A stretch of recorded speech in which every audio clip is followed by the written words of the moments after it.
marque d'articles d'habillement confectionnés sur place avec du lin, du batik et de l'indigo, du pain tissé. Son nom, Asiki. Asiki pour vous vêtir aux couleurs de chez nous. Asiki, c'est des vêtements et accessoires de mode pour hommes et femmes.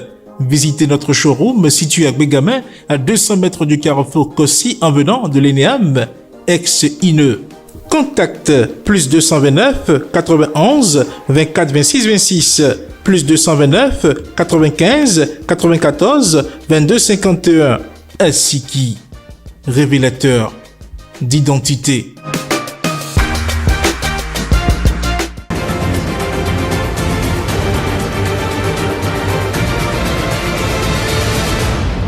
Guéry TV Monde, le leader des Web TV au Bénin.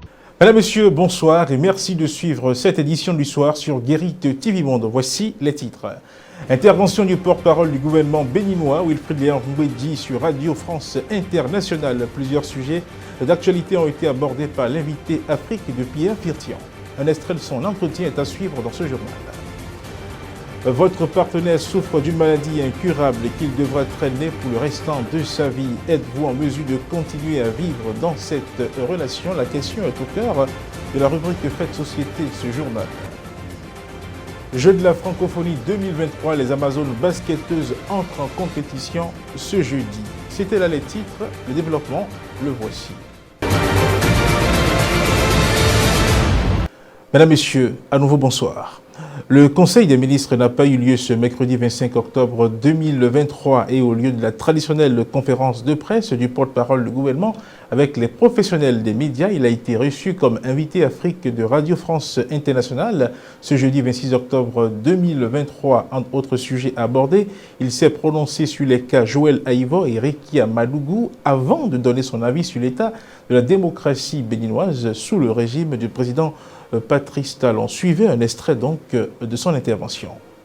L'opposante Rekia Madougou et le constitutionnaliste Joël Aïvo sont en prison depuis plus de 2 ans. Plusieurs organisations internationales appellent à leur libération. Les démocrates ont déposé une proposition de loi d'amnistie. Cette proposition pourrait-elle être adoptée selon vous? Il y a dans nos prisons quelques milliers de concitoyens condamnés à l'issue de procès réguliers et les mesures d'aménagement de peine prévues par les lois béninoises peuvent profiter à tous ceux qui en remplissent les conditions substantielles à un moment ou à un autre. Et par ailleurs, notre pays dispose, je peux le rappeler, d'une loi qui autorise les personnes condamnées pour certaines catégories de crimes à solliciter la suspension de l'exécution de leur peine. Jusqu'à plus informé, il ne me semble pas que quelqu'un ait sollicité le bénéfice de cette mesure et ne l'ait pas obtenu. Par rapport à une quelconque loi d'amnistie, je ne suis pas député à l'Assemblée nationale. L'Assemblée nationale appréciera souverainement si une telle démarche était portée à la connaissance de sa plénière. Wilfried Mbedji, que répondez-vous à ceux qui accusent le président Talon d'avoir mis à mal le modèle démocratique béninois? Ceux qui continuent à parler ainsi, me semble-t-il, sont nostalgiques de cette démocratie désincarnée que Boni Yayi appelait démocratie Nescafé, au point de proposer même comme antidote une certaine dictature du développement. Ils sont nostalgiques, me semble-t-il, de cette démocratie où nous avions, pour 83 sièges de députés à l'Assemblée nationale, 40 à 50 partis représentés au sein de cette Assemblée, ce qui, vous en conviendrez, ne permet pas une action politique lisible et homogène. À la vérité, il faut considérer, me semble-t-il, avec le recul, que Patrice Talon aura plutôt normalisé la démocratie béninoise. Et je ne doute pas que demain, mis à part la politique politicienne, tous lui rendront justice et salueront son mérite historique.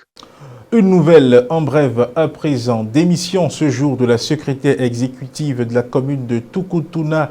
Nous sommes dans le département de l'Atakora et contrairement au secrétaire exécutif d'Abomey qui a démissionné pour convenance personnelle, Sidonie Rondonoubo a motivé cette démission en évoquant dans sa lettre des conditions de travail aussi hostiles que délétères. Elle mentionne par ailleurs comme raison de sa démission menaces, harcèlement, violation de l'intimité, non-acceptation de la gente féminine en responsabilité. Sa lettre de démission a été déposée ce jour, 26 octobre 2023, au maire de la commune donc, de Tukutuna. Ce journal se poursuit. Accepteriez-vous de vivre avec une femme qui souffre d'une maladie dont seule la mort constitue Le remède dans la rubrique Fête Société de cette édition, telle est la question posée par Faouzia Sefou à quelques personnes qu'elle a rencontrées. Suivez leur réaction.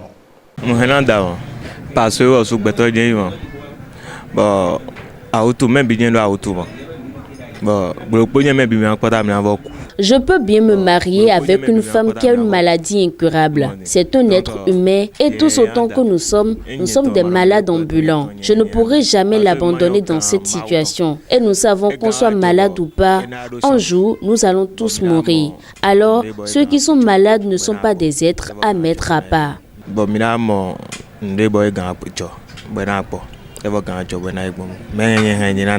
Fichele si towe we wa bia zo ma ka zo no je no de da ye ma zo jodo ni jo mati ni ikulu ya kan bi o ma ogbon ya kan won don bi o adona no te ke ka bo pon fi ya zo no je fonu e do na fonu ku to mi ni na gan we de e na gan ni ma yin kin gan to a e upo ma we ton pon do we don ama bi a otu nu ku to e ji ba jodo Oui, je peux supporter un homme qui a une maladie incurable. Quand une femme abandonne un homme malade, elle le précipite vers la tombe. Et si une telle personne meurt, tu n'auras jamais la conscience tranquille. Je dois faire de mon mieux pour l'aider dans cette maladie jusqu'à la fin. Je vais tout utiliser comme moyen financier et si j'ai des difficultés, je peux solliciter l'aide de sa famille. Mais en aucun cas, je ne pourrai l'abandonner.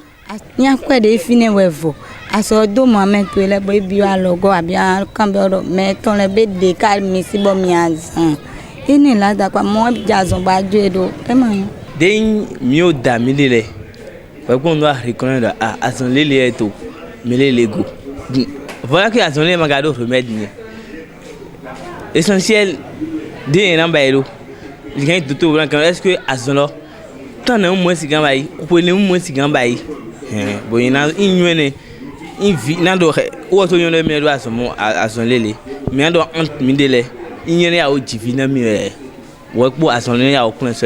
je me marie à une femme et je découvre qu'elle a une maladie incurable, je vais prendre soin d'elle et solliciter l'aide des médecins pour voir si dans cette situation, elle peut me faire des enfants. Même si la maladie me fait dépenser, je ne vais pas l'abandonner. Une fois que comme les gens ou autant des maodo ou autant en connu mando choix je vais rester avec elle à quoi gentil bon il assimi assité do ben ensemble bien vrai et on va dire ben damé modifica pendant 20 ans 25 ans donc magalo mi a séparé d'abord ni do amour mai amé nous matériel puis bon non tromper donc et magalo mi a toro à tout. Moi, je peux prendre une telle femme. Pour moi, l'amour va au-delà du matériel et du physique. L'amour, c'est le cœur. Même si la maladie me fait dépenser, c'est impossible pour moi d'abandonner une telle femme.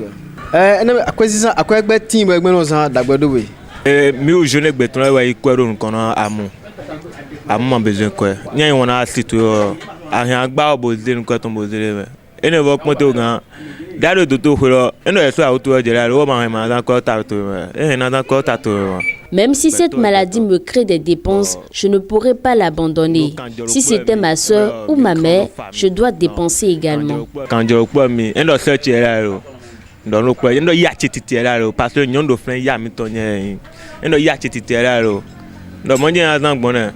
Dans l'interactualité à présent, la Cour suprême du Nigeria vient de rejeter 2 recours formulés contre la victoire de l'actuel président Bola Tinubu. D'autres faits de l'interactualité sont abordés par Evelyne Dosso. Suivez.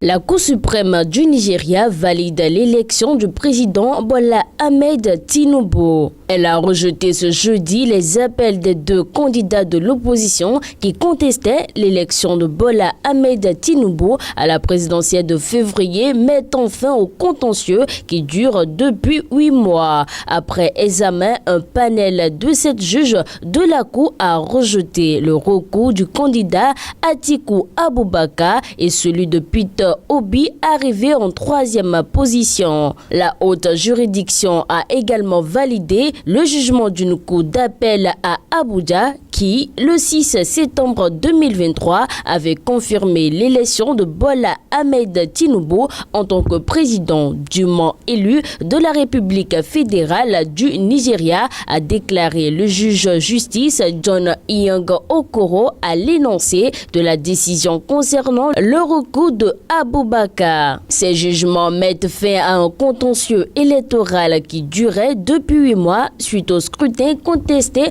du 25 février. Par le passé, les élections au Nigeria ont souvent été entachées par des allégations de fraude et contestées en justice. Mais la Cour suprême n'est jamais revenue sur les résultats d'une présidentielle depuis la fin du régime militaire et le retour de la démocratie en 1999. Ancien gouverneur de Lagos et candidat du parti du Congrès des progressistes au pouvoir, Bola Tinubu a remporté la présidentielle de février avec 37% des suffrages, battant le candidat du Parti démocratique populaire Atiku Abubakar et le candidat du Parti travailliste Peter Obi, l'un des scrutins les plus serrés de l'histoire moderne du pays. Près de 25 millions de Nigérians avaient voté lors de ce scrutin qui s'était globalement déroulé dans le calme mais qui avait été entaché par des retards dans le décompte des voix et d'importantes défaillances dans le transfert électronique des résultats, conduisant des électeurs et l'opposition à dénoncer des fraudes massives.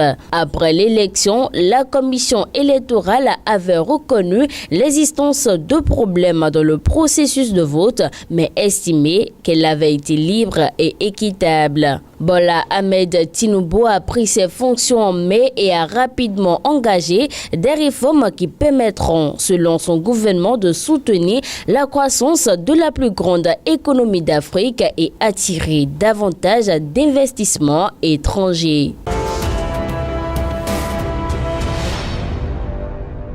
En Afrique du Sud, la mine de Golden One a été évacuée. Les quelques 500 mines sud-africaines restées sous terre depuis lundi à la suite d'un conflit entre syndicats rivaux sont tous remontés à la surface mercredi. La direction de la mine de Golden One et l'un des 2 syndicats impliqués, la NUM, affirme que ces mineurs étaient retenus en otage.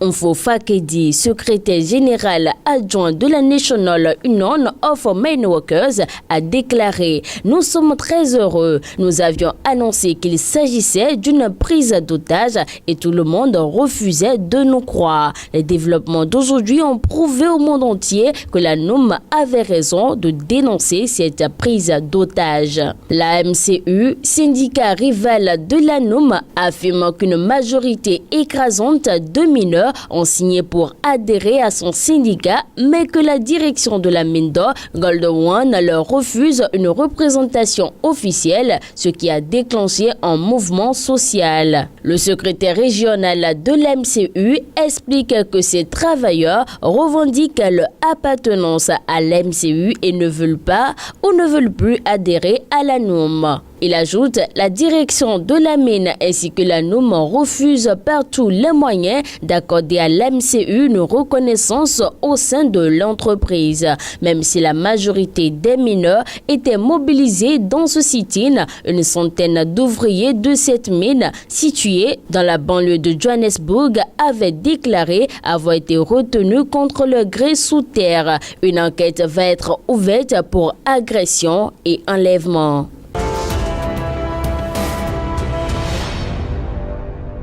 Au Mexique, pour terminer, au moins 27 personnes sont mortes et 4 autres sont portées disparues après le passage du puissant ouragan Otis à Acapulco et dans sa région dans le sud-ouest du Mexique. L'information a été rendue publique ce jeudi 26 octobre 2023 par le gouvernement mexicain. Nous y reviendrons dans nos prochaines éditions. À présent, la page des sports.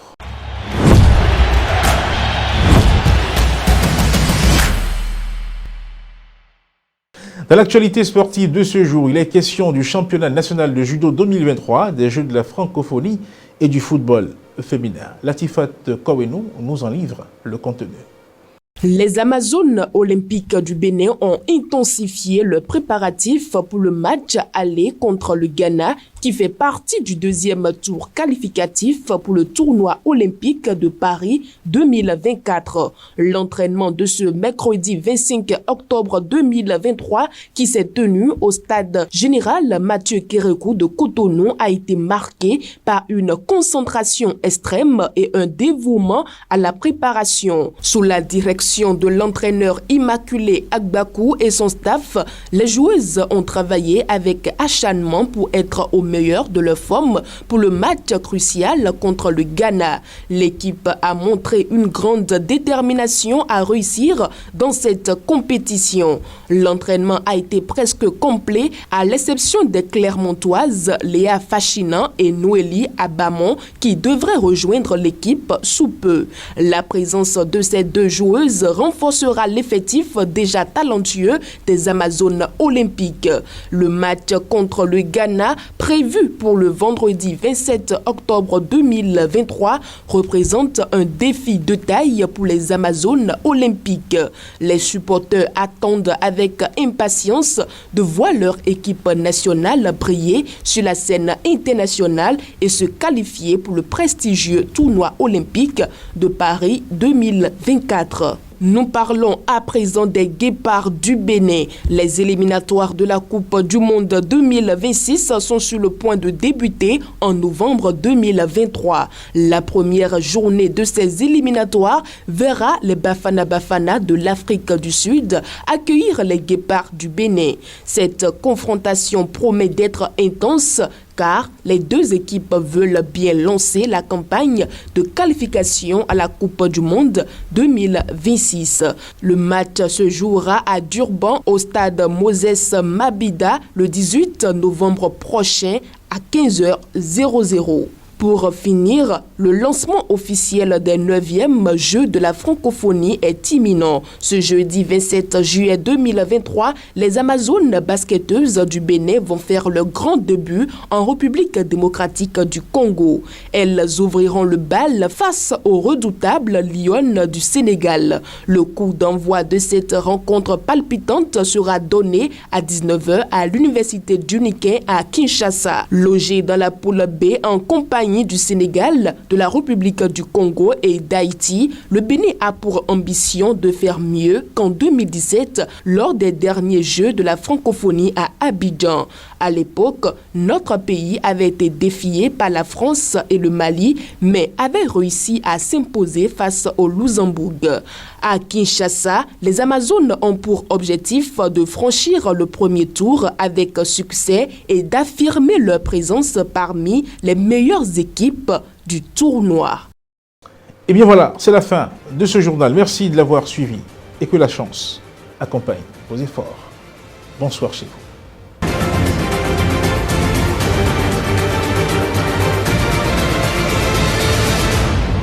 Guéri TV Monde, le leader des Web TV au Bénin.